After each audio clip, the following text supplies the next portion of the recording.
Hello, I am Veronica Khan. I make videos about whatever the fuck I want to. So this video is pretty much a goth and goth adjacent, like a little CD haul. Similar to my last video with way less CDs. I only got 4 this time, as I mentioned in that video. If you've not watched that one and you're into metal, I'll put that somewhere, whichever way it goes. All the CDs that I bought are from Heartland Records, which is within walking distance of the CBD. Heartland stocks a bunch of vinyl and CDs and tapes, I think. So plenty of stuff in there, but they've got like a really, really great selection of metal, alternative, goth, punk music. So obviously somewhere that I dig a fair bit, given my music tastes. Not to waste any more time, because I usually spend way too long on explaining the video. This is a haul.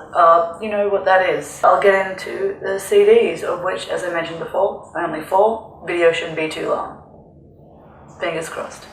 Thankfully, because it is only 4 CDs in this video, I will be able to speak a little bit more about the CDs. Not too much, I won't ramble too much because everything's pretty Googleable, but yeah, just a little bit of info about them, a bit more than I put in the last video. Let's get to it. First band is Fad Gadget. So I got their best of CD. Fad Gadget originate from the UK. Actually, every band that I'm going to mention in this video have originated from the UK. Siouxsie, these are all classic goth and goth adjacent bands that I'm talking about. So, you know, that kind of music predominantly came from the UK, England, specifically around the late 70s, early 80s. So it's not, yeah, as I said, a surprise that all of these artists are from there, given the kind of classic nature of this haul. All the CDs chosen, I should mention, have been chosen partially because I really enjoy the artists, but also, as was the case with the last video, I had a DJ set coming up, and given that I'm starting to create a collection of physical CDs as opposed to like digital albums and all that kind of stuff, for these first few hauls, I kind of based them around sets that I had coming up. So all of these CDs I intended to use in my set at the local goth club, the New Order. You've probably heard of them if you watch a lot of like streams, like goth club streams. So my first ever DJ set was at the New Order. I was kind of strong-armed into it by Jackie. I think the story goes, hey, have you ever considered DJing? Me? No. Would you ever DJ? No. Well, you're going to. Oh, 3 weeks. I see. And that was my my DJ thing. I think I got a whole video about me suddenly being a DJ for no reason. Anyway, yeah, TNO was the first place I've DJ'd at. This is what these CDs were for. It was for their July event. Early July, I think it was. Yeah, because it was around my sister's birthday. Say happy birthday to Hannah if you'd like.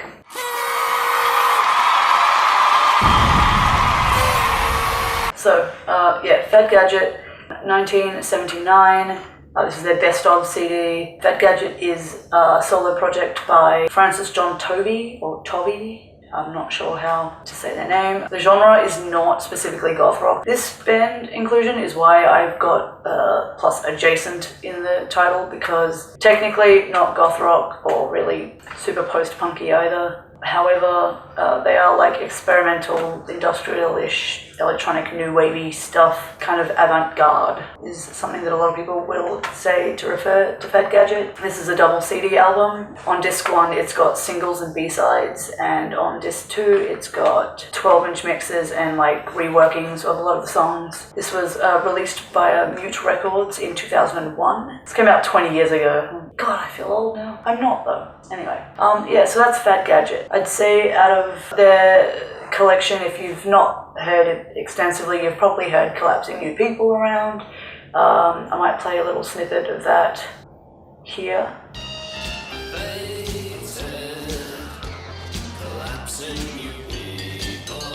Cool.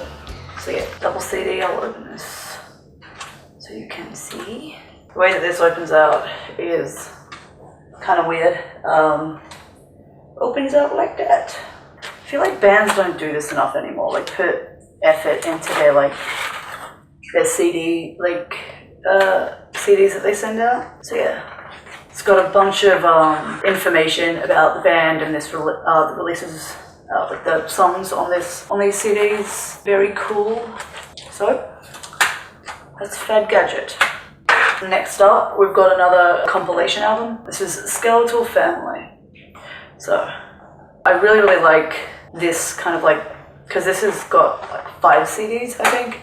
So Skeletal Family were created in 1982, and this is their Eternal box set. They've had a lot of members like come in and out of the band at the moment. It's a mostly original lineup, but I couldn't tell you, because this is a compilation, like who for each different like song, and like they have a live CD and all that, like every single member from every single period that these songs are from and these like versions are from. However, their current lineup is mostly the original lineup. It's got Stan Greenwood, it's got Trotwood, it's got Carl Hines. They no longer have their original vocalist, Anne-Marie Hurst. However, they currently have Hannah Small as their vocalist as of, I think, 2019. And they have Adrian as their current drummer since 2012. So he's been in the band for ages. The genre, they are like goth rock, post-punk, like early post-punk stuff. So they got like a very punky vibe to them. If you've heard their song, it's like a punk version of like the Batman theme song. I think it is just a punk version of the Batman theme song, and I used to play that at this like rock metal punk venue that I used to DJ at the Bendigo Hotel. Should probably hit them up for another set. That was fun when I used to DJ there. Anyway, this album includes singles, rarities, well it says it on the front, singles, albums, rarities, BBC sessions, live recordings, and demos. So this is all of their works.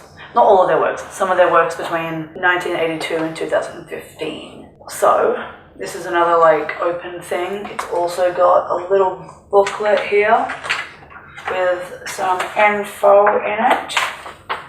Very cool. I fucking love, as I said before, the effort that they go into to kind of put all this stuff together. So then, yeah, and they've got 5 CDs. So they've got Burning Oil, which is album, got Futile Combat, BBC radio sessions, they've got their live album, and all their demos. I don't know, is it all their demos?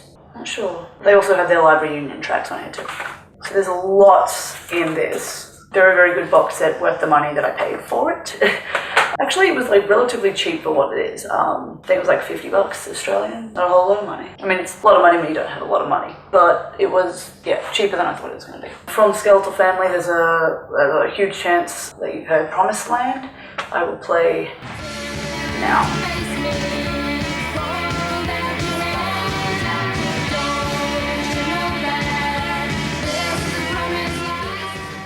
I think the song that I played from them, or was going to, was No Chance at the New Water. I believe that was what I was intending to play. But as I mentioned in my last video, I only ever really do like a rough kind of write-up of what I intend to do for a set. I do tend to wing it a fair bit as well, especially when there are like requests involved, or just if the people there aren't really vibing with what I've been putting through, you know, change it up. You gotta feed off what the crowd is kind of doing. Next up is Once Upon a Time, a singles compilation by Siouxsie and the Banshees. Siouxsie, well, you all know Siouxsie and the Banshees. So they're like early punk, post-punk. You guys know Siouxsie and the Banshees. I don't need to explain really their sound to you, probably.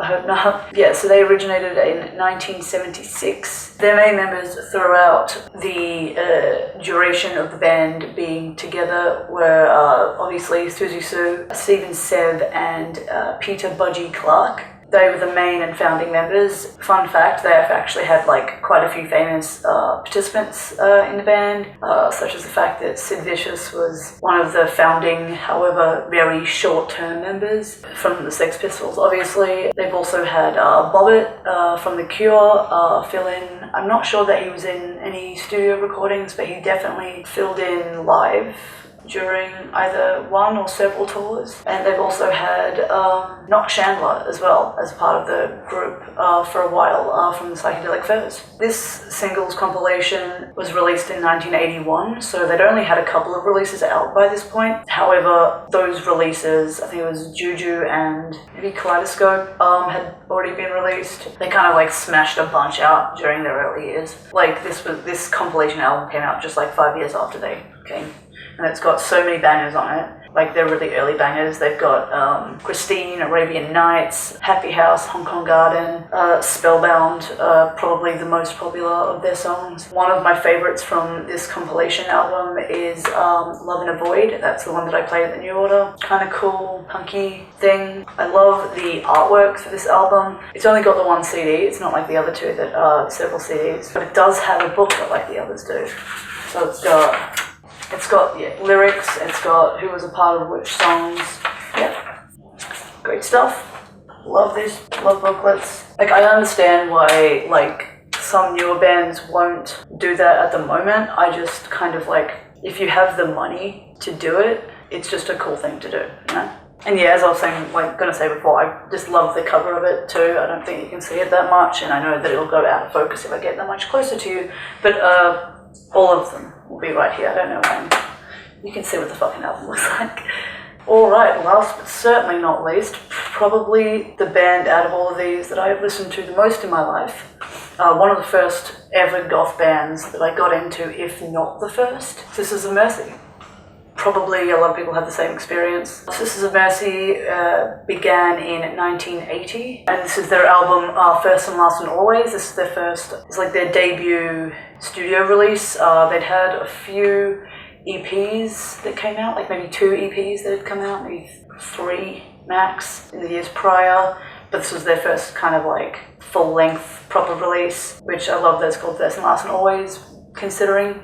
This is my favourite album by them. I do really like Ribbons off of Floodland. Like, as much as I love this album, I think Ribbons may be one of my favourite songs. I just don't like everything on that album, and I like everything on this album. So the members that were a part of, like, I can actually say the members that were a part of it for this one, because like, they are mentioned in these ones, it's just, I don't want to say each member for each song that are in the compilations, what members there were during which period of time. Just, it would take too long and it's unnecessary. You can Google it if you want. For this one, it's a lot simpler because all the same members for one album that came out in 1 year. Yeah, so this has got obviously Ender Eldritch on vocals, Craig Adams on bass, Wayne Hussey of The Mission, if you're unaware. Here's a photo of us together. Just want to shout that out. Ooh, big photo of us together. That was a fun gig.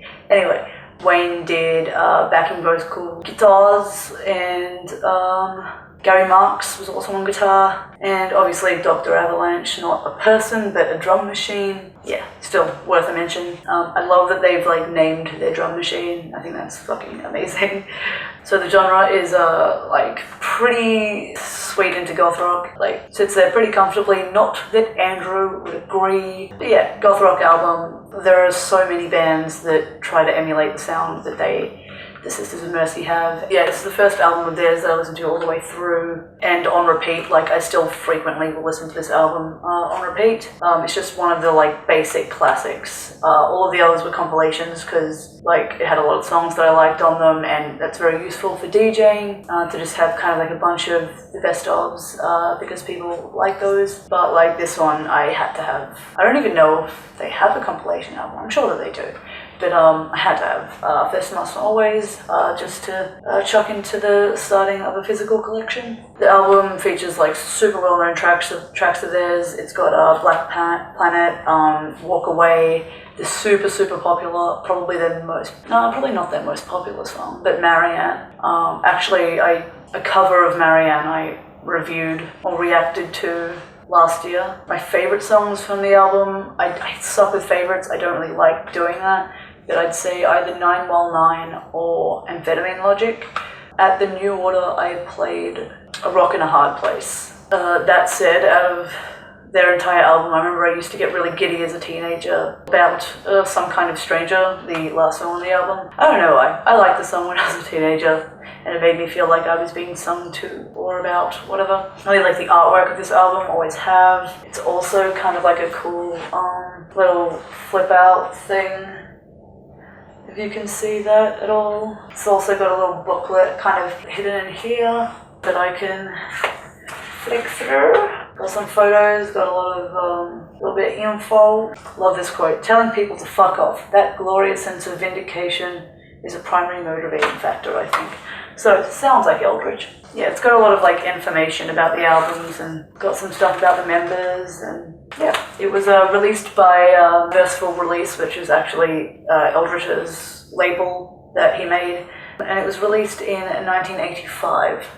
This is like, as much as I really like the CD, it is cardboard, so I'm like really like scared of breaking it, so I don't really take the booklet out at all. I don't really like to fuck with the cardboard too much because I don't want to break it, but also for all of the albums I try not to take the booklets out where I can avoid it. Like, I've read them, I don't need to reread them. That's all. As promised, nowhere near as long as my last video, just a couple of CDs that I picked up with tunes that any goth should check out if they have not already. They've just somehow completely evaded your musical journey. Check them out. Obviously 3 of them are compilations, so they just have a lot of the most popular songs from the bands on them. Thank you so much everyone for watching. Make sure that you are subscribed with bell stuff, because next week I'll be posting a big thank you giveaway video and might have an announcement to go along with it, possibly, if things fall into place as I'd like them to. Yep, thanks again, ciao for now, and hope this video is less than 15 minutes. Bye.